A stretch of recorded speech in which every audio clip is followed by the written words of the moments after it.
Si të bëj djalë është një nga pyetjet që vazhdon të qarkulloj shpesh në rrjetet sociale dhe forumet për prindër. Shumë ngra ndajnë përvoja personale apo kërkojnë këshilla nga të tjerët me shpresën se mund të ndikojnë në gjinin e foshnjës së ardhshme. A ka ndonjë nën që ka 3 vajza dhe pastaj një djalë? Fillon një postim i një nëne në Facebook, i cili vazhdon me pyetjen se si edhe ajo mund të sigurohet që fëmia i radhës të jetë djalë. Në komente nuk mungojnë as recetat e shumta popullore.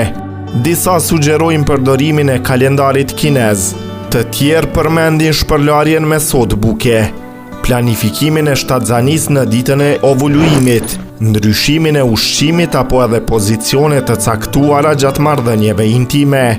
Ka edhe nga ata që rekomandojnë konsumimin e mishit të viçit ose që burri të pijë më shumë kafe. Megjithatë, specialistja e ginekologjisë Merita Demiri Demolli sqaron se këto metoda nuk kanë bazë shkencore dhe nuk garantojnë përcaktimin e gjinisë së foshnjës.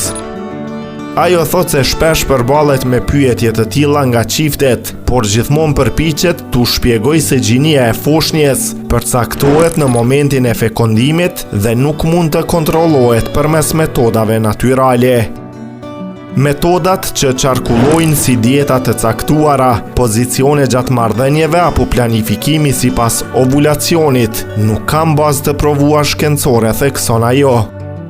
Ajo u bën thirrje çifteve që të mos bien prej e miteve dhe këshillave të pabazuara që qarkullojnë në rrjetet sociale, por të fokusohen te një shtatzani e shëndetshme dhe mirëqenia e foshnjës. Sipas saj, gjëja më e rëndësishme është që fëmia të vijë në jetë i shëndetshëm, pavarësisht gjinisë.